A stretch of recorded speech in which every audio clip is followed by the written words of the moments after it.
को किसी भी कारण से कुछ हो गया, उसका समर्थन करने वाला, उसमें विश्वास आस्था रखने वाला वोट भारतीय जनता पार्टी के ताबूत में कील ठोक गए। तो पहला परिवर्तन तो ये कि प्राइमरी स्कूल के मास्टर का बेटा है, चुनाव लड़ रहा है। वो चुनाव जिसमें चुनाव आयोग कह रहा है 95 लाख रुपए खर्च कर सकते हैं।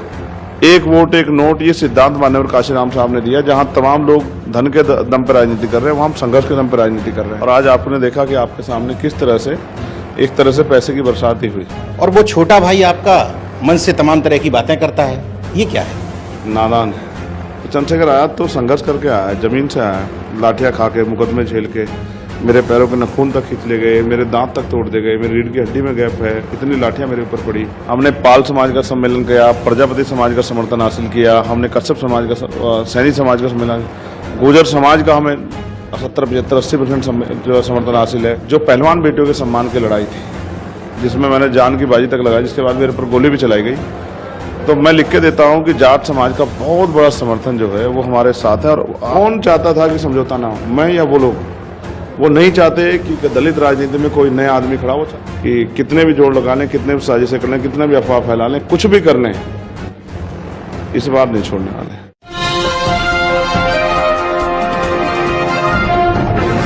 साथियों नमस्कार, मैं हूं नीरज पटेल और आप देख रहे हैं नेशनल जनमत। चुनावी यात्रा में इस समय हम हॉट बन चुकी नगीना लोकसभा सीट पर है। हॉट क्यों बनी है? ये जो शख्स मेरे साथ हैं, चंद्रशेखर आजाद, इन्होंने जब से यहां दावेदारी पेश की तब से नगीना पूरे देश में जाना जाने लगा है। मैंने अभी वाल्मीकि सम्मेलन देखा, आपका कवर करने आया था। तमाम चुनावी रैलियों में जाओ तो आरोप लगते हैं कि पैसे दे के बुलाया या कोई और लालच दे करके बुलाया। मंच पर मैं देख रहा था कि लोग उल्टा आपको कुछ सहयोग करने की कोशिश कर रहे हैं। कोई 11,000 दे रहा, 21,000 दे रहा, 51,000 दे रहा। ये क्या जादू है?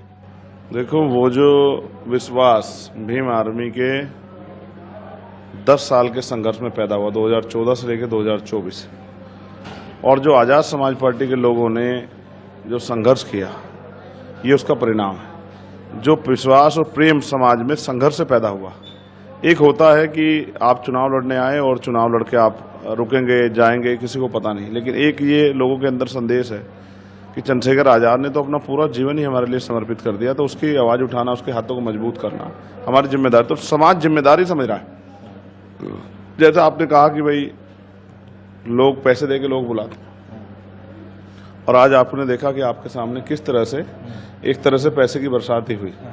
ये समझिए 2-3 दिन के तेल का खर्चा जो है सभी गाड़ियों का निकल जाएगा, इस तरह की जो व्यवस्था की। और ये सभी जगह हो रहा है। जैसे किसान सम्मेलन, उन्होंने भी इस तरह से पैसे की मदद की। और कल भी जो है हल्दौर में बहुत सारे लोगों ने, सभी जातियों के लोगों ने समर्थन दिया भाजपा की नीतियों के खिलाफ। तो ये जो समर्थन है, ये समर्थन एक नए भविष्य के लिए, एक नई उम्मीद का जो है किरण यहाँ से जारी कर रहा है। और इसका लाभ जो है ना, आने वाले कल में उत्तर प्रदेश और देश को भी मिलेगा। कांसीराम साहब जो राजनीति करते थे वोट और नोट की, कि एक वोट एक नोट, मैंने देखा कि कई जगह केतली रख करके महिलाओं ने भी सहयोग किया। तो क्या वो दौर फिर से एक नई राजनीति की इबारत आप लिखने जा रहे हैं कि एक प्राइमरी मास्टर का लड़का भी राजनीति में? इसमें 2 चीजें। पहली बात ये कि बाबा साहब अम्बेडकर ने संविधान को सौंपते हुए भाषण दिया था कि आज हम विरोधाभास की जिंदगी में कदम रख रहे हैं। राजनीति में 1 वोट 1 वैल्यू, राजनीति में तो हम लोग बराबर आ जाएंगे, लेकिन जब तक जो देश में व्याप्त है सामाजिक गैर बराबरी जाति के आधार पर, और जो आर्थिक गैर बराबरी है, जब तक वो खत्म नहीं होगी तो राजनीतिक लोकतंत्र, सामाजिक लोकतंत्र नहीं बनेगा। यानी कि राजनीतिक लोकतंत्र में पैसे वाले लोग ही चुनाव लड़ेंगे, आगे बढ़ेंगे और उनको अवसर मिलेंगे, गरीब आदमी नहीं बढ़ पाएगा। आज हम ये देखते हैं तमाम तरह से जो चुनाव लड़ने आता है उसकी करोड़ों की संपत्ति, अरबों की संपत्ति, इस तरह के तमाम दावे और वो होते हैं। तो इसका मतलब बहुत कम लोग हैं जो गरीब लोग हिम्मत जुटा पाते हैं। तो पहला परिवर्तन तो ये कि प्राइमरी स्कूल के मास्टर का बेटा, हेड मास्टर का बेटा चुनाव लड़ रहा है। वो चुनाव जिसमें चुनाव आयोग कह रहा है 95 लाख रुपए खर्च कर सकते हैं। दूसरा, एक वोट एक नोट, ये सिद्धांत मान्यवर काशीराम साहब ने दिया। जहां तमाम लोग धन के दम पर राजनीति कर रहे हैं, वहां हम संघर्ष के दम पर राजनीति कर रहे हैं। और मान्यवर काशीराम साहब कहते हैं जो सहारा देगा वो इशारा भी देगा। लोग पूंजीपतियों से, करोड़पतियों से, उद्योगपतियों से चंदा लेते हैं, उनके फिर बाद में कामयाब होने के बाद उनके इशारों पे काम करते हैं। हम जिनसे आर्थिक मदद ले रहे हैं सहयोग के रूप में, हम उनके इशारे पे काम करना चाहते हैं, इस आंदोलन को उनके लिए आगे बढ़ाना चाहते हैं। तो इसलिए हमने अपील की है कि जो वोट दे, जो नोट दे, वोट दे, वो नोट भी दे। तो एक बड़ा सहयोग मिला। लेकिन बाद में क्या हुआ, नॉमिनेशन के बाद ही चुनाव आयोग की तरफ से गाइडलाइन हमें मिली कि भाई आप जो है ऑनलाइन तो पैसे ले सकते हैं, ऑफलाइन नहीं ले सकते। तो हम तो ऑफलाइन का भी हिसाब देंगे, ऑनलाइन का भी हिसाब देंगे। और ये बड़ा आनंद में है कि बहुत सारे खर्चे बाहर से बाहर निकल जा रहे हैं, उसके लिए किसी आगे किसी की तरफ देखना नहीं पड़ रहा है। एक युवा नेता को आप भाई बताते हैं, कहते हैं कि मैं कहूँगा कि लोग रैलियों में, उनकी रैली में जाएं ताकि भीड़ बढ़े, और वो छोटा भाई आपका मन से तमाम तरह की बातें करता है, ये क्या है? नादान है। बड़े भाई का काम होता है छोटे भाई की गलतियों को माफ़ करना। बड़े भाई को दिल हमेशा बड़ा ही रखना चाहिए। जब वो मेरे जितने समझदार हो जाएंगे तो शायद गलतियाँ कम करें। अभी बहुत समय लगा सीखने में। अभी धूल कहाँ देखी है, अभी टूटी हुई गलियाँ कहाँ देखी है। अभी तो सब कुछ आसान हुआ है। बहन जी के संघर्ष से सब कुछ आसानी से मिल गया है। जब सड़क पर जाके लोगों के बीच कहाँ, अभी खून कहाँ देखा है। मैं अभी 3 दिन पहले था, मैं रास्ते में आया तो एक्सीडेंट हो गया। सब लोग खड़े तमाशा देख रहे थे। उसकी एक टांग कटी हुई थी, एक टांग बिल्कुल कट गई दूसरी, और ऐसे मांस सारे सड़क पर फैला हुआ था। सब देख रहे, पुलिस भी खड़ी देख रही थी। हमने तत्काल में और विवेक सैन ने गाड़ी रोकी, अपने गले का गमछा उसके ऊपर डाला, उसको बगल में भरा, कपड़े भी खराब हो गए पूरे, उसको अस्पताल लेके गए, वहाँ इलाज मिला, डॉक्टर से लड़ाई लड़ी। दुख ये है कि हम उसको बचा नहीं पाए क्योंकि यहाँ अच्छे हॉस्पिटल नहीं है। बाद में पता लगा कि उस लड़के का नाम था सौरभ चौहान। तो मैं कभी संघर्ष करते हुए, किसी की मदद करते हुए जाति नहीं देखता हूँ। तो ये बात मैंने आपको इसलिए बताई कि अगर किसी नौजवान जो सोने की चम्मच लेके पैदा हुए हैं राजनीति में, अगर उनको मौका मिल जाए इस तरह के संघर्ष का, तो शायद उल्टियाँ ना रुके कई दिन। तो चंद्रशेखर आया तो संघर्ष करके आया है, जमीन से आया है, लाठियाँ खा के, मुकदमे झेल के। मेरे पैरों के नखून तक खींच ले गए, मेरे दांत तक तोड़ दे गए, मेरी रीढ़ की हड्डी में गैप है, इतनी लाठियाँ मेरे ऊपर पड़ी। और 500 से ज़्यादा दिन एक बार है मैंने 10x6 की कोठरी में बिताए हैं। मैं किसी को बुरा नहीं कहता, अच्छा है वो जो भी कुछ कर रहे हैं, बहुत सोच समझ कर रहे हैं। उनको लगता है मुझे नीचा दिखा के वो उनका सम्मान बढ़ेगा। इसके पीछे मुझे 2 कारण लगते हैं। पहला ये कि मुझे नीचा दिखा के वो मेरा मनोबल गिराना चाहते हैं, समाज में मेरी क्रेडिबिलिटी कमज़ोर करना चाहते हैं, आरोप लगा के झूठे। दूसरा, वो पॉपुलर होना चाहते हैं, मेरे ऊपर इस तरह टिप्पणी करके और पॉपुलर हो जाए। तो दोनों में जो भी वो कुछ करना चाहते हैं, समाज देख रहा है कौन सही है, कौन गलत और कौन क्या कर रहा है। मैं 2 दिन से नगीना में हूँ, एक चीज़ समझने की कोशिश कर रहा हूँ। मैंने अपना एक परसेप्शन बनाया, लेकिन मैं आपसे समझता हूँ।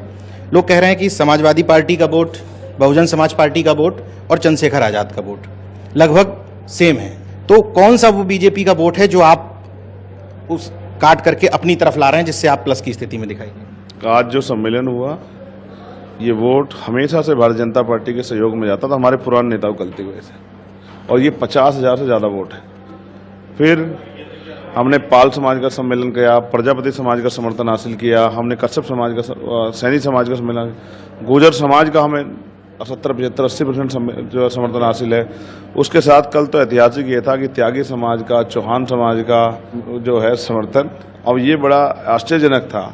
लेकिन मैंने उनसे बात की तो उन्होंने मुझसे कहा कि देखो चंद्रशेखर, हम आपको सुनते हैं, हम आपकी बात को समझते हैं। आप जो लड़ाई लड़ रहे हैं अपने लोगों को ऊपर उठाने की, वो किसी को गिराने की लड़ाई नहीं है, और आपको हम देखते हैं संघर्ष करते हुए। आप जाति धर्म नहीं देखते, तो हम आपके साथ हैं। मैं तो सोच रहा था पता नहीं वो लोग मुझे वोट करेंगे नहीं करेंगे, लेकिन मुझे वोट देख के बड़ी खुशी हुई कि उन्होंने कहा जब हमारे बूथ खुलेंगे तो आप देख लेना कि जहां आपका बेस वोट नहीं है, जहां और समाज जो आपको देता है उनका वोट नहीं, और जहां हमारे वोट है हम आपको दिखाएंगे कितना समर्थन हम लोग आपको देते हैं। हम चाहते हैं कि मजबूत नेता खड़ा हो जो पार्लियामेंट में जाके क्षेत्र के लिए काम करे।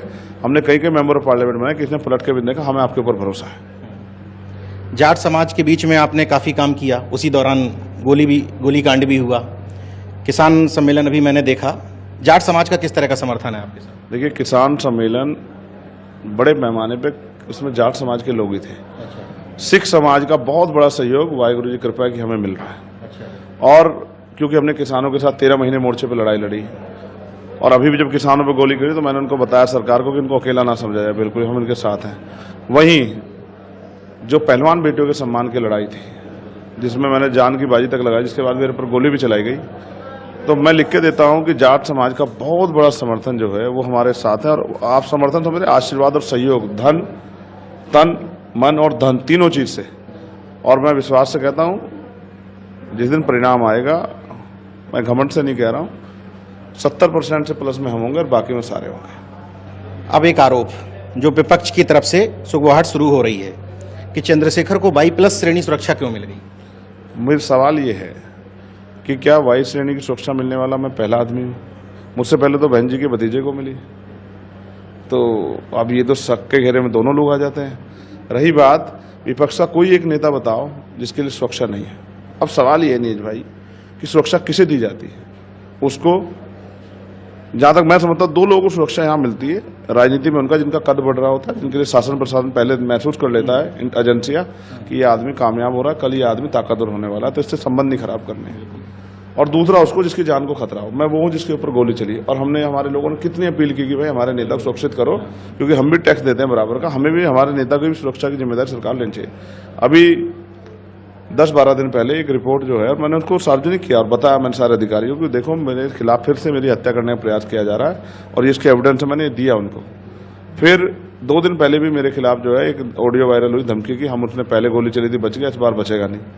तो सवाल ये है कि चंद्रशेखर को कौन मारना चाहता है, किसकी राजनीतिक जमीन खिसक रही है जो चंद्रशेखर को मरवाना चाहते हैं, मारना चाहते हैं। दूसरी बात यह है कि मैंने सुरक्षा के लिए अपील की थी, आप जानते हैं, मैंने कोर्ट में भी गया, तो सरकार ने सुरक्षा दी, लेकिन उन्होंने इस पर लिखा कि ये परमानेंट नहीं है, कंडीशनल है कि आपके इलेक्शन तक, क्योंकि सरकार भी ये जानती है, इस बात को हम समझना चाहिए, पढ़े लिखे लोग हम, राजनीतिक लोग भी हैं, सरकार को पता है अगर चंद्रशेखर आजाद को किसी भी कारण से कुछ हो गया तो उसको उसका समर्थन करने वाला, उसमें विश्वास आस्था रखने वाला वोट भारतीय जनता पार्टी के ताबूत में कील ठोक देगा। जैसे मोदी जी ने चुनाव से पहले आके किसानों को 13 महीने किसानों के लिए कुछ नहीं बोले, 700 किसान से कुछ नहीं बोले, लेकिन बाद में हाथ जोड़कर माफी मांगी, क्योंकि असेंबली चुनाव उत्तर प्रदेश का, पंजाब का, उत्तराखंड का आ गया था कि भाई मेरी सेवा में कोई कमी रहेगी। तो वो राजनीतिक रूप से समझदार है, वो इनकी तरह नहीं है हमारे जो विपक्ष के लोग हैं कि एक सीट देते हुए भी, एक सीट में मदद करते हुए उनकी टांगे कांप गई। पिछली बार तो अखिलेश जी ने मेरे ऊपर आरोप लगा दिया कि भाई इनको किसी का फोन आ गया था, मैं चुप रहा, ठीक है भाई, अब इस बार क्या आरोप लगाओगे? अच्छा, मैं वोटों का बिखराव भी नहीं कर रहा, मैं बहुत जगह लड़ भी नहीं रहा हूँ। आप देखो उत्तर प्रदेश सभी जिलों में संगठन, मैं सभी जगह लड़ सकता हूँ, लेकिन फर्स्ट फेज में कहीं भी नहीं लड़ा, अभी सेकंड में भी ज़्यादा नहीं लड़ रहा हूँ। लेकिन जहाँ कार्यकर्ता लड़ना चाहेंगे, पार्टी तय कर लेगी तो वहाँ लड़ा जाएगा। लेकिन मैं आपसे कह रहा हूँ, कौन चाहता था कि समझौता ना हो, मैं या वो लोग? वो नहीं चाहते कि दलित राजनीति में कोई नया आदमी खड़ा, वो चाहते हैं कि अब बहन जी कमजोर हुई दलित राजनीति में, अब दलित बिखरेगा तो थोड़ा हम रख लेंगे, थोड़ा हम रख लेंगे, थोड़ा हम रख लेंगे। वो नहीं चाहते कि हमारा लीडर खड़ा हो। आप सोचो, मेरे जैसे व्यक्ति पर गोली चली, किसने एक शब्द नहीं कहा, ना राज्यसभा में, ना लोकसभा, विधानसभा, विधान परिषद में, तो आप समझो आम दलित के लिए क्या बोलेंगे। और मैंने तो चैलेंज देते हुए कहा था लखनऊ वाले हमारे नेताजी को कि किसी एक दलित के दुख में गए हों, रेप होने पर, हत्या होने पर, तो मुझे जरा एक बार बता दें, मैं भी उस जगह को देख लूँ, अपनी पार्टी कार्यकर्ताओं से लगा। तो सच ये है कि हमें अपने आंदोलन की आवाज़ बनानी है, और हमें इन आरोपों का सामना तो बहुत दिनों से करना पड़ा है। यहाँ तो जो विधायक लेवल के लोग हैं वो भी सुरक्षा लेके घूम रहे हैं। चंद्रशेखर आजाद तो फिर भी इतने लोगों का नेतृत्व करता है, जिसने राजस्थान में भी कई सीटों पे जो है 74 हज़ार वोट में लिए, दूसरे तीसरे नंबर पर रहे, तो उसका राजनीतिक कद क्या बढ़ नहीं रहा है? सरकार भी देख रही है, एजेंसियाँ भी देख रही है। और चलो मैं कह रहा हूँ, मेरी हत्या पर किसे फर्क पड़ेगा मेरे लोगों के अलावा? तो जो चाहते हैं मेरी हत्या हो जाए, उन्हीं को दर्द हो रहा है। वापस कर देते तब भी कहते कि पहले मांग रहा था, आप वापस कर दिया। अब नहीं, उन्होंने मुझसे कहा एजेंसी के लोगों, जब मैंने उनको लेटर लिख दिया कि मुझे नहीं चाहिए, कि अगर कल उन्होंने मुझे दिखाया सब कुछ कि कल आपके साथ कुछ हादसा हो जाता है तो इसके जिम्मेदार आप खुद होंगे। लेकिन मैं फिर कह रहा हूँ कि जो लोग मेरे मरने का इंतजार कर रहे हैं उनको मैं कहना चाहता हूँ, अभी नहीं मरने वाला, चिंता मत करो। अभी तो संतों गुरुओं महापुरुषों का आशीर्वाद मेरे साथ है, मेरी माओ बहनों का, बड़ों का। लेकिन अभी मेरे ऊपर कर्ज भी है, जब तक मैं कर्ज इस जन्म का नहीं उतार देता तब तक मैं जाने वाला नहीं। अभी तो बाबा साहब अम्बेडकर माननीय काशीराम साहब को सपना अधूरा है, अभी तो सपना पूरा करना भी कहाँ जा रहा हूँ। अच्छा, एक अंतिम सवाल, जब नगीना की घोषणा की थी आपने तो ये था कि इनका समर्थन मिल सकता है, इनका मिलता है, धीरे धीरे लोग हटते चले गए। लेकिन आज अपने आप को किस स्थिति में पाते हैं? क्या सोचते हैं कि एकदम सही डिसीजन था नगीना को चुनना? देखिए जी, पार्टी का डिसीजन था और मैं पार्टी के डिसीजन के साथ हूँ। पार्टी का एक ईमानदार कार्यकर्ता, समर्पित कार्यकर्ता होने के नाते आज भी उसी मेहनत से काम कर रहा हूँ जो पार्टी ने भी, कल भी कर रहा था, और 3, 4, 5 बजे जाता हूँ। आपको जानकर आश्चर्यजनक होगा, लोगों को मीटिंग करने के लिए लोग नहीं मिल रहे हैं, और हमसे लोग लड़ रहे हैं कि हमारे गाँव में नहीं आ रहे हैं। ठीक है, पैसा भी देते हैं, टेंट भी खुद लोग पैसे देके प्रोग्राम करा रहे हैं, वो टेंट भी खुद लगाए बैठे हैं, डीजे लगाते हैं, ढोल बजाते हैं, माला लाते हैं, मिठाई लाते हैं, और मैं हाथ जोड़ता हूँ, भाई ऐसा मत करो, ऐसा मत करो। नगीना का डिसीजन भी अच्छा था, और नगीना से एक इनकलाब, एक क्रांति तैयार हो रही है जो उत्तर प्रदेश को भी दिखाएगी और देश को भी दिखाएगी किस तरह से वंचित वर्ग के लोग अभी मरे नहीं, जिंदा हैं, वो अपने हक अधिकार के लिए संघर्ष कर रहे हैं। कितना मार्जिन? मैं मार्जिन में बागेश्वर धाम वालों से तो मेरा कोई ज़्यादा परिचय नहीं कि मैं भविष्यवाणी करूँ, लेकिन मैं कह रहा हूँ कि हम हाँ, विजय की तरफ बढ़ रहे हैं और विजय भी ऐतिहासिक होगी। जैसा मैंने कहा 70% में हम रहेंगे प्लस में, और बाकी में जो पोलिंग होगा बाकी में सब रहेंगे। और फिर आपसे मैं कह रहा हूँ, जिन्होंने मेरा साथ छोड़ दिया उनके लिए भी मंगल कामनाएं, जो मेरा साथ दे रहे हैं उनके लिए भी मंगल कामनाएं। और सबको मेरा ये पैगाम है कि जब किसी को मेरी जरूरत पड़ेगी तो याद करना, चंद्रशेखर आज़ाद हमेशा आपके साथ खड़ा रहेगा, जो भी मेरी मदद चाहते हैं। अच्छा, इस माहौल में भी इतना धैर्य और इतना बड़ा दिल कैसे, कहाँ से लाते हैं? प्राइमरी स्कूल के मास्टर का बेटा हूँ, किसी उद्योगपति धन्ना सेठ कारोबारी का बेटा तो नहीं, किसी मुख्यमंत्री का बेटा भतीजा भी नहीं। तो धैर्य के अलावा, संघर्ष के अलावा, देखो बुद्ध ने कहा मध्यम मार्ग, तो धैर्य मेरा हथियार है। इस हथियार से बहुत सा लड़ाई जीती जा सकती है। मुझे गाली देना, मेरे ऊपर आरोप लगाना ये आसान है, मेरी तरह मेहनत करना समाज के लिए कठिन है। मैं तो नेताओं से भी उम्मीद कर रहा हूँ 1600 महीने जेल तो काटो, सारे आरोप आपके दूर ना हो जाए तो मुझे बताना है। अभी तो एक मुकदमे में नेताजी जो है एक नोटिस पे टांगे कांप जाती है, कुछ करो तो सही। मैं तो वो हूँ जिसने 4 गोली खाई, फिर मुझे सुरक्षा मिली, तो क्यों दर्द हो रहा है आपको पेट में? आप चाहते थे कि आदमी सड़कों में मर जाए, लेकिन अब आपको लग रहा है कि मरने वाला नहीं, ये तो आगे बढ़ने वाला है। असली बात है बूथ लेवल तक पूरी तैयारी है।